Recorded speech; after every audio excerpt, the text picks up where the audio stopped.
there's a very high chance that there's going to be a strike.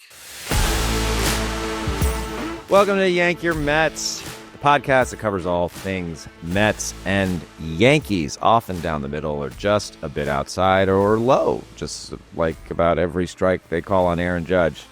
I'll be your Yankees fan for as long as I can stomach watching this team, and I'm joined as always by my co-host, Chad, Mr. Matt Vossen. Chad, it's good to see you. How are you? Oh, it's good to see you too, Phil. Is it? Do I look like I'm happy to be seen? You look thrilled. Well, I feel like garbage because I've been watching a garbage baseball team here over the last 3 days. So it's taken its toll. And but here we are. We got to talk about the MLB realignment. Mm-hmm. What that means for the regular season. I think what it could mean for the postseason.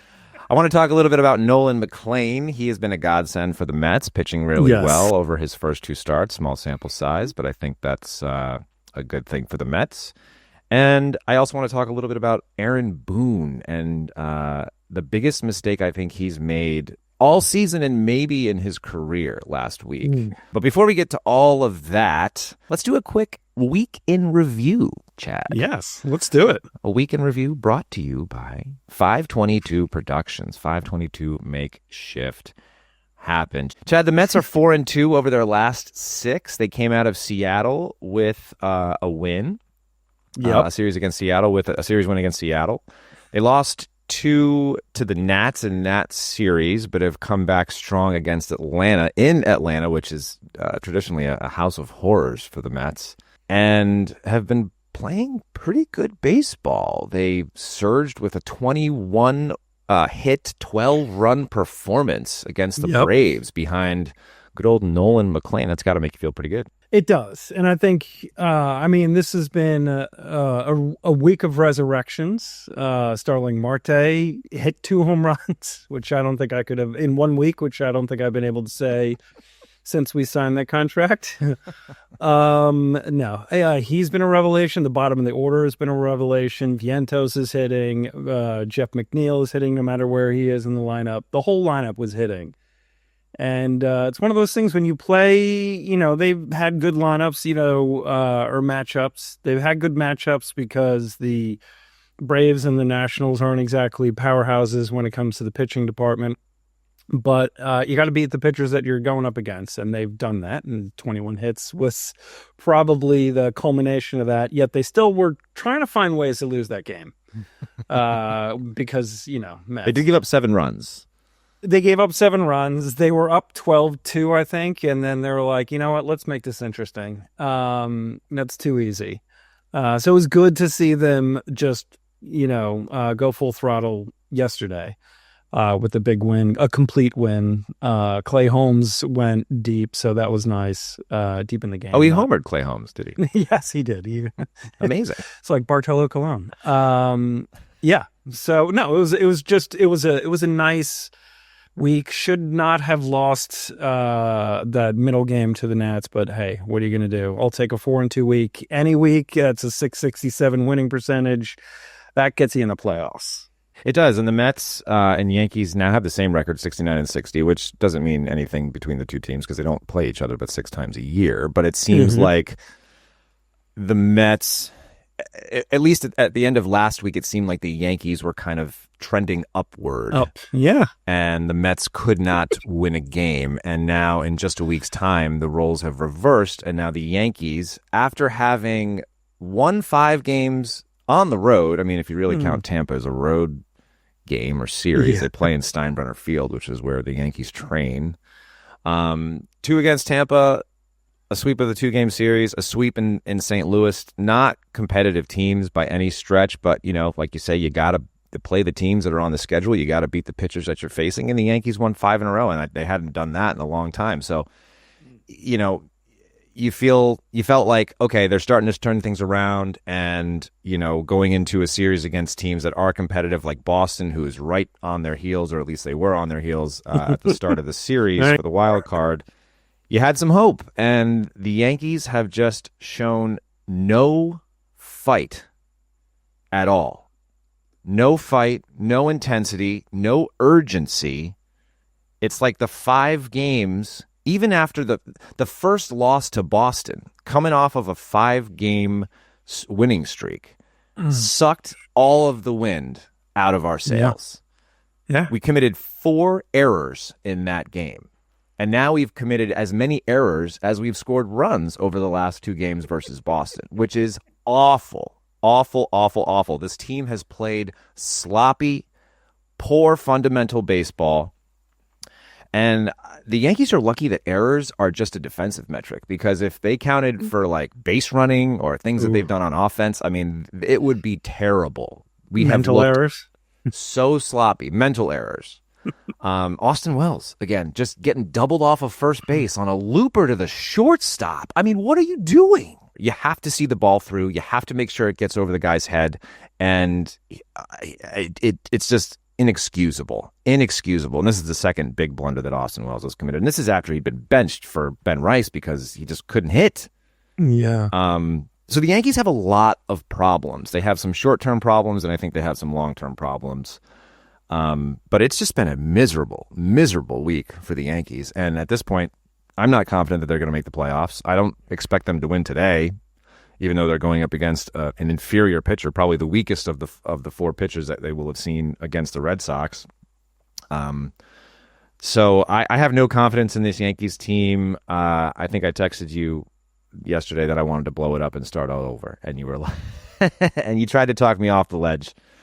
But it's just been a miserable week, and we have a winning record. We've we're 5 and we've won 5 of the last 8, but the last 3 have just made us look awful, and there's no excuse for it.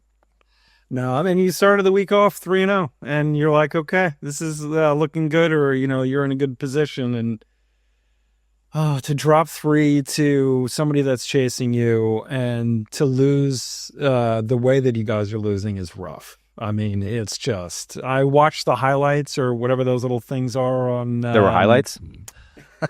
I watched your lowlights and oh boy. Yeah. I mean, it's just, it's not just 1 or 2 people. It seems to be everyone, and it seems to be everybody's just playing tight. Yeah. Like just playing tense, nerve-wracked baseball, and that you cannot play like as soon as you grip the bat a little tighter and start tensing up, bad things happen. Bad things happen, and against teams that we need to win against. Toronto and Boston being the 2 best teams in our division.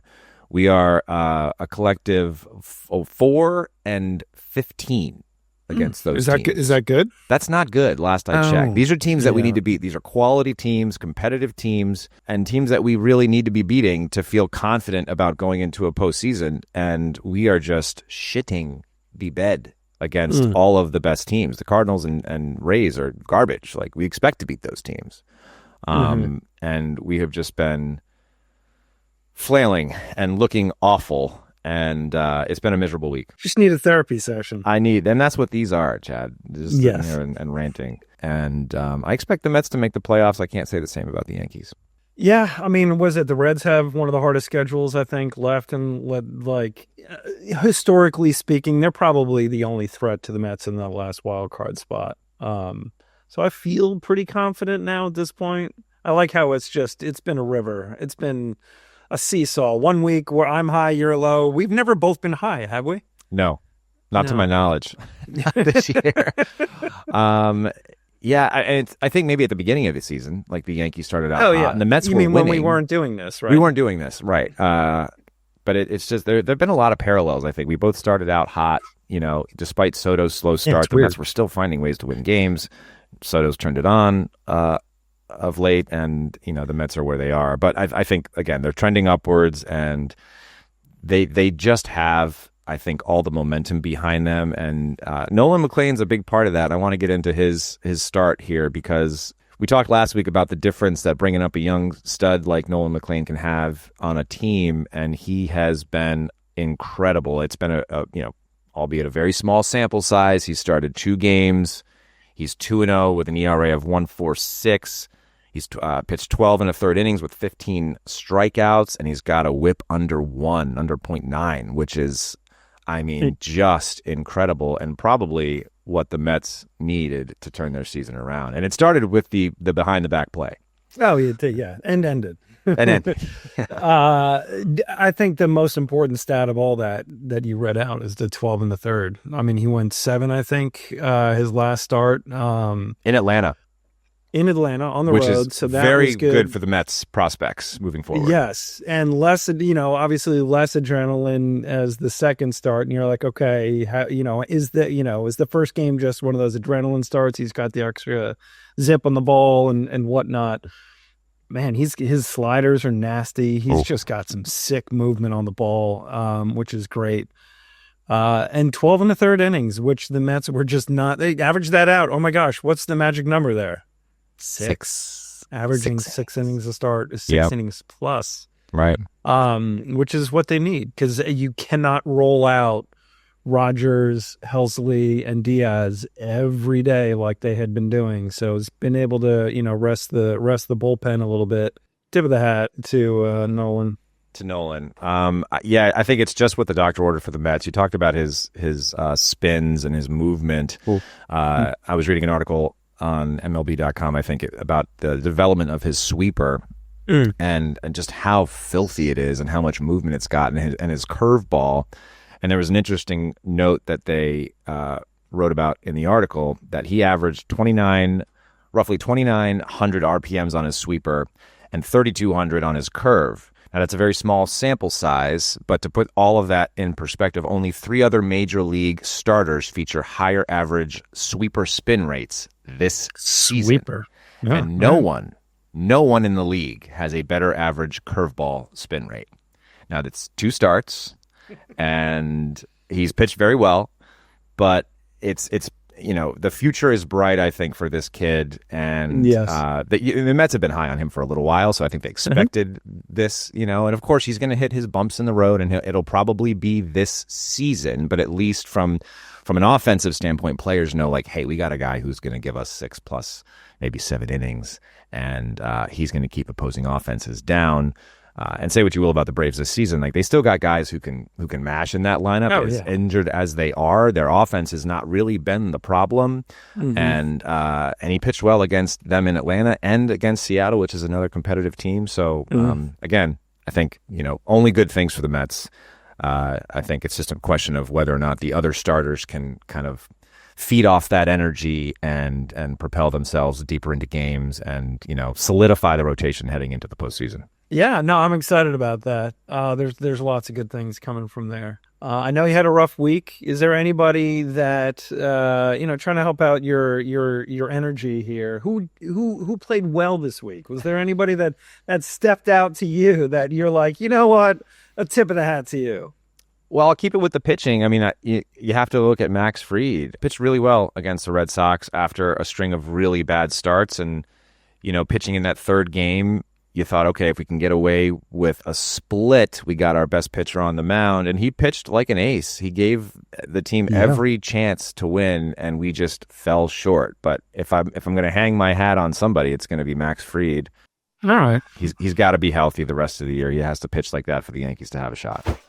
So you teased earlier about something, the biggest mistake Boone has made. When we're talking about Aaron Boone, he's come under a lot of scrutiny for his in-game decisions, his bullpen management, his lineup construction, all of this. Some of that is fair, but I think most of it is not. I think Boone gets a lot of unfair criticism. However, he did make one mistake on WFAN earlier in the week that I think was probably the biggest mistake and the first crack in the armor that we've seen in the Boone regime, certainly this season, because the Yankees are they're just in lockstep when it comes to their communications. Like, players don't give you much. Cashman doesn't give you much. The front office doesn't. They're very just kind of down the middle. They don't want to, be too high, too low. But Boone said of Aaron Judge's injury that they didn't expect him to be throwing at 100% at any time this season. Essentially saying, like, I don't know that he will ever see Judge fully healthy this year, which is bad for 2 reasons. One, aside from Judge being injured, we all know Judge is hurt. He's compromised. Like, he's not the same player. But it's bad for two reasons. The first reason is you're telegraphing to the rest of the world that Judge isn't himself. And as much as we know, like an elbow injury can affect your throwing, I guarantee you it's also affecting his hitting, probably to a lesser extent. You've just told the entire league that if and when Judge does play right field, you can run on him. And he's one of the better right fielders in the league, maybe of all time. He's got an accurate, strong arm. And now you've just told everybody, he's not going to be the same player. So that's the first problem. The second problem is that he didn't clear it with Aaron Judge. Aaron Judge contradicted what Aaron Boone said by saying he hasn't even seen me throw in the last 2 weeks, which is also a problem. Like, how do you make that claim if you haven't seen him throw in the last 2 weeks? And Aaron Judge is trying to protect himself, and playing the good player and the role that he should be playing, which is don't give you too much. Like, he hasn't even seen me throw. I expect to be in the field. There's no timetable for his return. And people have asked, like, well, how do we know? And Aaron Judge has said, well, it's up to the trainers. Well, can we speak to the trainers? The trainers aren't available for comment. Well, then that's going to be tough. Those were his words. It's basically like, I'm not going to give you the trainers. I'm not going to give you anything. But I expect to be able to throw at some point this year. And that's a huge problem because I think the Yankees take their internal communications and outward communications very, very seriously. And it's these types of cracks, it's these types of mistakes and just not being on the same page that I think cost a manager in Aaron Boone's position could cost him his job. So I think it was just a bad moment. I think he was probably thinking, you know what, I'm just going to try to be honest here because fans have been clamoring for just like accountability and just being straight after like all of the nonsense that we've heard about Anthony Volpe being elite and our best baseball is in front of us and all of this other crap. Finally has a moment of honesty. And it's like, whoa, wait a minute. What's going on? Too much. Like, you can't say that. So this is terrible. This is awful. He threw Judge under the bus. He didn't check with him. Hasn't even seen him throw. It's just an awful, awful look. And this goes beyond any bullpen decision, any lineup construction that people want to give him, grief for. This is Aaron Boone just having just a lapse in judgment and thought, and it just makes us look so bad. It makes us look like an unserious franchise. If he made the same comment, let's say you're sitting at like 73 wins now, like you guys are in a comfortable playoff position, maybe even leading the division or so, do you think that comment would have had as adverse an effect? No. If you're winning? No. I mean, everything is blown up and magnified because we are playing so poorly. Yeah. And that's just the nature of sports. It's like, perception is everything. If you're winning and Anthony Volpe like commits some egregious error, it's like, like we can live with it, or like it's not a big deal. We won the game. We're still winning, but it's like everything is magnified by the fact that we are just playing like an unprofessional, unserious baseball team. Yeah, I can't remember an era of prolonged, I'll use the word ineptitude. Just watching some of these games and clips, and you're just like, huh? Like, this is so like, I mean, you guys are doing some, early 90s Mets moves out there, like just which is bad. That was a bad baseball. That's terrible. We're the Mets of the 90s. Yeah, no, I mean, and it's every night, since we started doing this, obviously I'm paying more attention to the Yankees and I'm watching some of these highlights and I'm like, he just airmailed? Like, did he just get picked up? And it's just like, it's constant. And one after another. And I understand if it's a long season, these guys play, are just constantly working and trying to improve and all that. And I get it if you have mental lapses in a series, like you just have a sloppy series or whatever. But over the last couple of weeks, it just snowballs. And it just seems like you guys have these innings where it's just the ball's going here or the base runner's not going anywhere. It's not good. It's not good. And there's so many problems. And as I said before, it's not all on Boone. I think the two biggest problems the Yankees have now, the immediate problem is Aaron Judge is compromised.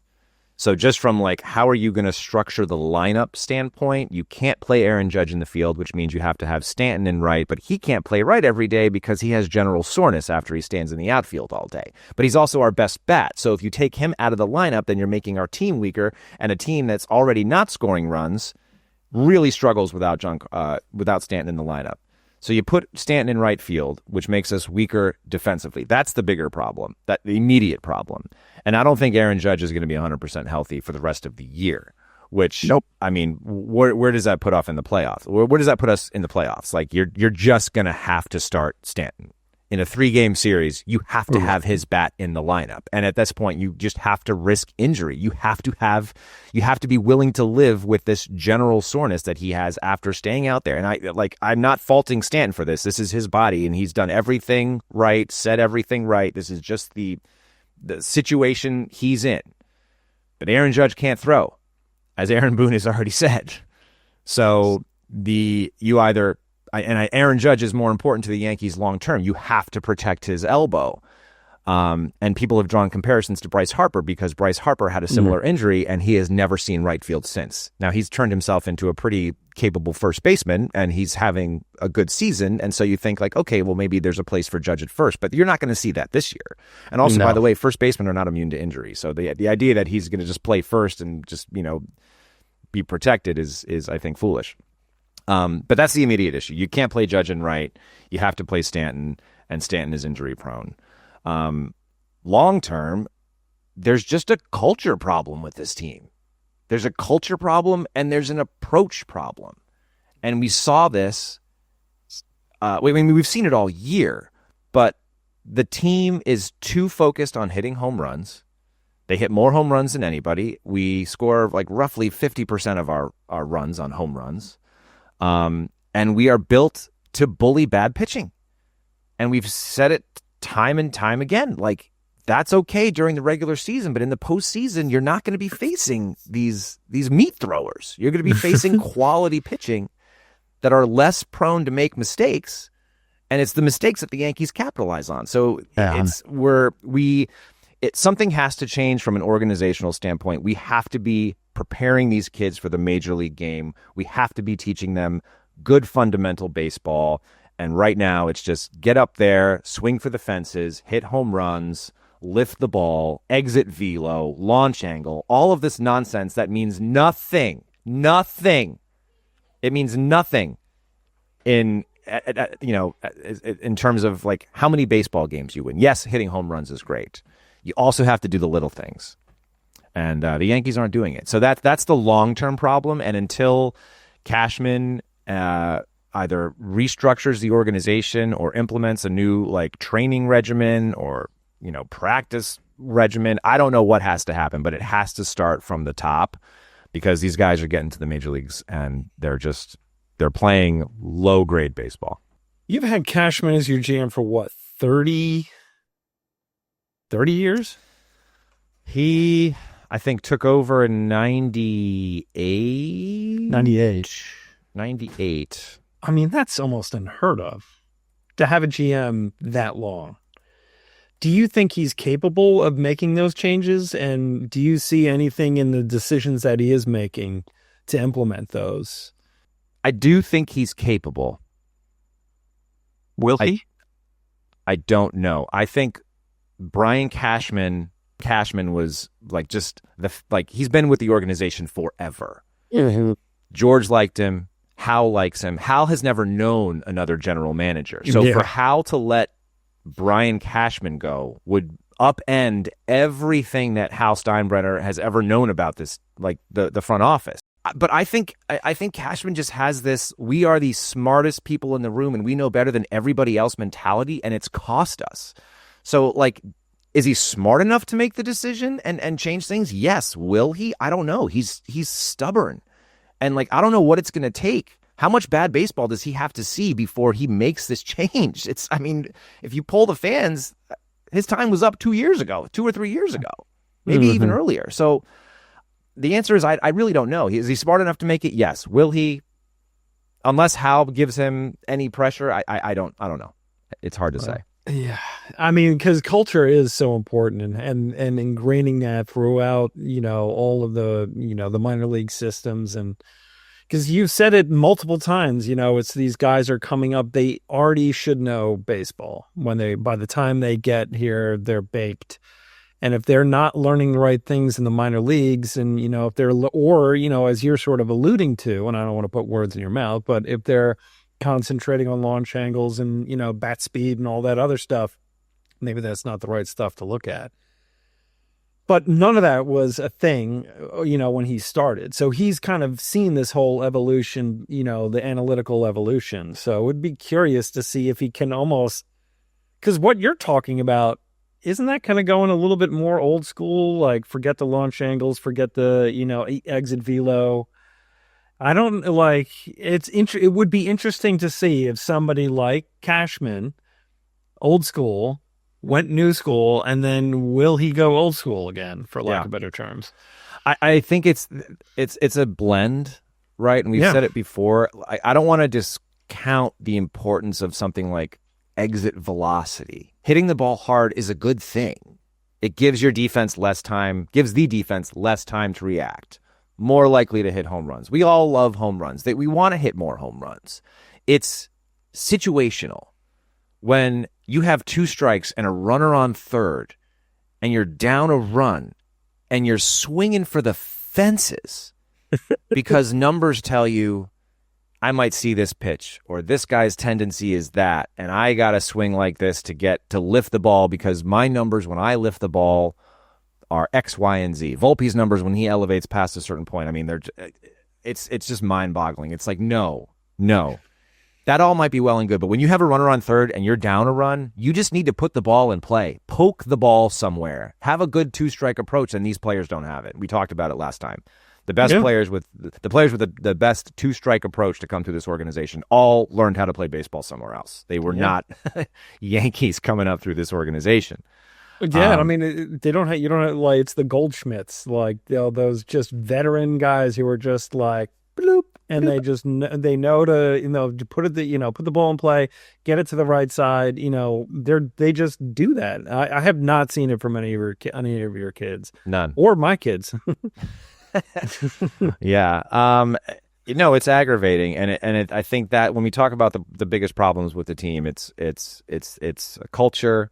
And its approach. I don't buy that it's Aaron Boone and his in-game management. I'm not saying every decision he's made is perfect. I don't buy the lineup construction argument that these guys need to be hitting in a certain point in the lineup. It's a different lineup every day. Like, these guys, they're grown-ass men. Like, they don't care if they hit leadoff or ninth. I'm sorry. Like, certain guys, Judge is going to bat second or third. He's the best player on the planet. He needs to be at the top of the order. But as far as everybody else, I'm with the lefty-righty matchup. I like alternating it, especially now that you don't want to give pitchers lanes to shut down, a string of lefties or righties. Like that makes sense to me. But I don't buy, like, you got to have Rice in a certain spot and Stanton's got to bat here, and like having a different lineup every day is bad for baseball and bad for the team. I just don't buy that. Like, these guys are good enough where they should be able to hit anywhere in the lineup. Agreed. Is your lineup changing that constantly? I feel like you got Lindor, Soto, and Alonso in the top 3 or 4 somewhere. Yeah, I mean, Nimmo's floated around. Mark Day, was hitting third. Like, he's, because of our DH situation, it's pretty fluid. Yeah. It's nice to see Vientos back in there, and he's been on a groove. I think he had 4 home runs this week. So it's usually the bottom half, and losing, poor Alvarez. Man. Right when he was he had gone to the minors, and boy, did he take that like a man. Yeah. And came up and just was doing so many good things. And then for yet another hand injury to a catcher. It's on his throwing hand, so good news. He's not going to be taking the pounding of the fastball. Well, yeah, but it's kind of important to throw runners out. If he can't be like, it won't affect how he throws the ball, but it will affect how he, holds the bat. Oh, is that all? I'm no doctor, but I would kind of think that there's a little bit, together there. But hey, what do I know? Let's talk kind of big picture baseball stuff here for a second. There's been a lot of discussion about MLB realignment. being tied to the expansion for teams that could, in theory, be in like the Nashville, Salt Lake City area. Portland. What I find funny about this, and anything that involves changes to the game of baseball, baseball is a game that is so deeply rooted in tradition that fans are just like, no, not my game, get off my lawn and that sort of thing. In my day, this is the way baseball was played. And I appreciate some of that. I try to take a more open-minded approach, to some of these ideas, because I think, things can get stale. And you need to mix it up, and I'm all about expansion and adding more teams and just more intrigue and getting more eyeballs on the game.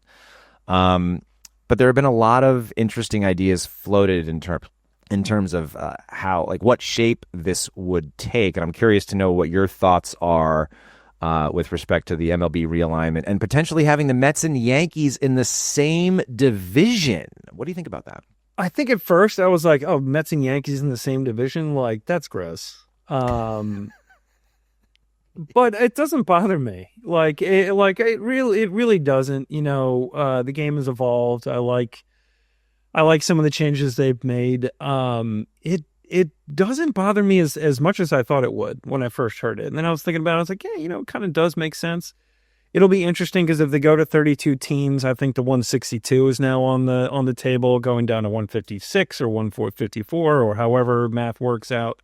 I don't think I'd like 4-team divisions. I kind of like that old school 8-8, or whatever it was and whatever it was. Like when they, the East and the West. It was just East and West. Yeah, East and West, which is cool. But yeah, I mean, I guess it would be kind of interesting. I'm not a fan of the current schedule where you play everyone.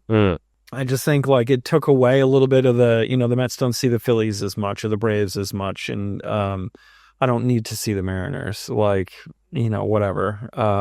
I'll be okay if we don't play the White Sox, or I'll be fine. You'll be better if you do play the White Sox. Yes, yeah, truth. But I think overall, if I think I'd be down with it. I'd really be curious to see how they set up the each league. Yeah. And how they kind of break that. I've seen however everything maths out. There's so many different divisions and scenarios. But I think I'd be okay with it. Yeah. I think it would prevent those late night 10 p.m. having to watch the Mets play the Padres or whatever on like a Tuesday, and you're like, well. Guess I'm up till 1 today. Yeah, yep. They got to the Mets bullpen in the 4th inning. I guess I know what's going to happen now. Yeah, I agree. I'm all for the shakeup. And Jason Stark had a good article in The Athletic about how this could break down. And you're absolutely right. I think if we see this expansion, which by the way is not certain yet, this is all sort of hypothetical. And the idea that baseball is such a long season. I love it selfishly because I just love the game. But 162 games is a lot, and there's a lot of factors to consider about player health and salaries and all of this. But Jason Stark breaks it down pretty well. If you had a 32 teams and trying to bring your games down to 156 for the season, you'd have 12 games apiece versus the other 3 teams inside that division. That's assuming 4 teams per division. That's 36 games right there. 6 games apiece versus the other 12 teams in your league. That's 72 teams. Mm-hmm. And then that leaves you... so that gets us to 108 games. And the last 148 would be versus the other 6 teams, the other 16 teams in the other league. So it breaks down pretty evenly from that standpoint. Yes, it's a difference of only 6 games, but when you're talking about the revenue that you bring in over those 6 games, I think owners might have something to say about that. Which means expanded playoffs. Yeah. Which this is the part that I think I am not in love with. Yeah. Because what I've always liked about baseball over other sports is that it's harder to get in. It's a harder game, and it's harder to get into the postseason. Like half the league in the NBA makes the postseason.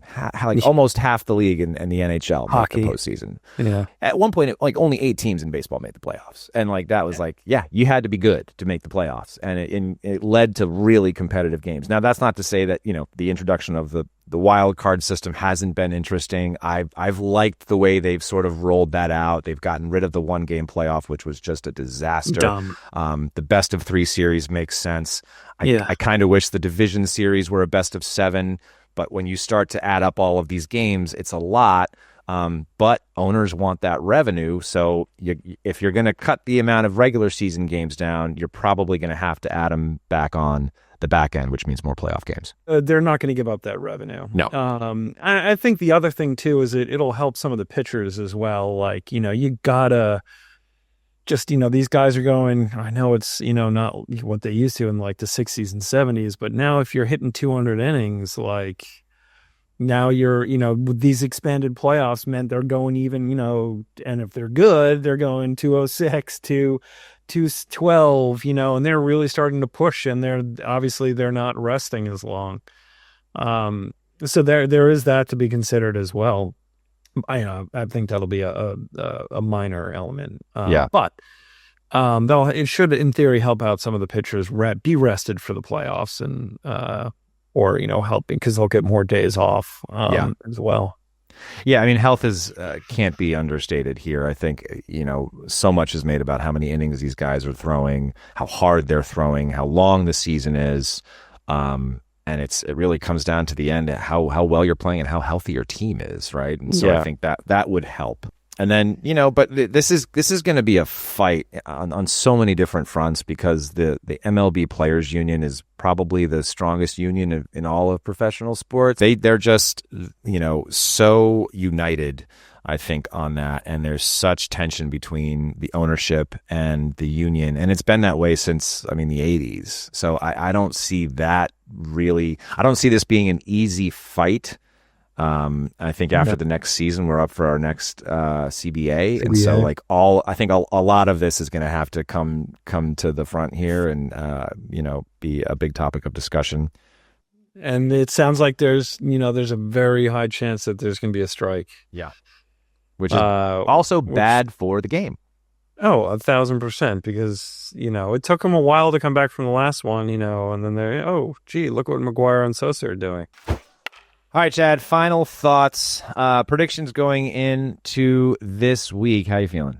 I'm feeling pretty good. Let me just pull up the schedule again because I know we play the Phillies. We got a full week, so we got to wrap up against the Braves. We got 3 against the Phillies, 4 against the Marlins, and they're not an easy out. They're not. We should know they swept us with players that we gave them. Yes, of course. Isn't that how it works? That's always how it works. I'm thinking if we can get 1 against, that math doesn't math out. I would say it would beat the Braves today. That would be nice to go into Atlanta and sweep. Take 1 from Philly. That's all I expect. Get 2, great. And then split the Marlins, and you're looking at 4 and 3. And I think at this stage in the season, it's just win series. Yeah. Just win series, and the Mets will be in the playoffs. And at the end of the day, that's all that matters. How well they do in the playoffs, that's next week's episode maybe, because and I just don't think we have the pitching to not do even it. with McLean. Peterson and McLean at the top of that rotation is pretty nasty, pretty good. I know Peterson's kind of struggled in his last start or two, but he's reliable. His last one against the Nats, he went 8. He went 8. Okay. Oh my God, 8 innings. Going 8 innings. Oh my God, imagine. He went 8 innings, 10 Ks. Well, he was ace-ish, which is great. And McLean, look, I'm not going to put that kind of pressure on a rookie. I don't want to set expect. And if he goes and he gets knocked about, then that's so be it. You had a great, regular season kid. But he's up for the remainder of the year, though. You got to keep him up, right? Oh, yeah. Yeah. Okay. Yeah. Then no talk about sending him down. No. Enjoy Blackburn because God, I don't even. We're sending him back to you. You can. We'll give you the money. We'll pay you to take him back. Good God, that was rough. Did he give up all 7 in that? All 7. The 9th inning. 7 earned. Yep. So that means he was going what? He got through 2 clean. Yeah. And then just shat the bed. Mm-hmm. Yeah, because it was 5-1 going into the 9th inning. And then, look, we committed, we just looked terrible. You know, it was kind of like cleanup duty. He pitched 3 in the third, I think. Bullpen saver. But 7, no, just inexcusable. And like, okay, first time pitching in pinstripes, whatever. There's no excuse. He was awful. Yeah. The Yankees had already given up by that point. Like, they were down 5-1 and playing awful. So I don't. You could have put my, I could have been pitching and it wouldn't have made a difference. Like they I don't know. I've seen you pitch. You've got a nasty hook. I got a good hook. I have an even better pickoff move as a left-hander. Oh yeah. My dad used to say it was a balk move, but no one ever called it because I don't think most umpires at that level know what a balk is. Anyway, yeah. How about you? You got Boston, the Nats, the White Sox. Yeah, these are all games that we should win. Even if we win 30-1 today, I'm not going to feel any better about the Red Sox series. It'll, pad our run differential, but what does that matter? We're at home against the Nats. They're again, like, they're not a great team, but they'll probably beat us 2 out of 3. Oh, that's where you're at. That's where we're at. I mean, we've spent our best starters in the Boston series, so they won't see Fried. They might see Fried at the back end. Yeah, I was going to say they'll see him. Yeah, they'll see him on the back end. But yeah, we'll just have to figure it out. Fortunately, it's at home. It's Hamilton Cap Night on Monday, which doesn't mean anything. But and then we have the White Sox on the road, a team that is probably worst in baseball. So Colorado, including the Red Sox game today, I will say out of those 4 games, we'll probably go 4-4. We'll probably play 500 against really bad teams. So you're including. Well, all right. No, just give me the week. Just give me the 7. The 7. Okay. Are you going 4-3 or 3-4? 4-3. We'll go 4-3. Okay. We'll probably lose to Boston, and then win 4 games out of the Nationals and White Sox series. Because we play the White Sox again a week from now, but yeah. So you think you'll win the Nats series and then split the Sox series? Yeah. You don't want to get bold and say 5-2? Nope. I don't want to get bold on this team. Every time I go bold, they go home. Like, it's just been that kind of year. All right, Chad, this has been a pleasure as always. Thanks for tuning in. Make sure to like and subscribe. I don't think I've said that enough or at all. It really helps. It's really helpful if you like and subscribe to our YouTube. Follow us on Instagram at Yank Your Mets. Get us on Apple, Spotify, wherever you get your podcasts. Follow us on YouTube. Leave us a comment. Give us a review. We'd really love it. And send us money, whatever. Send us money, endorsements. Gold bullion. Hats. Yeah. Until then, Chad, we will see you next week. Godspeed.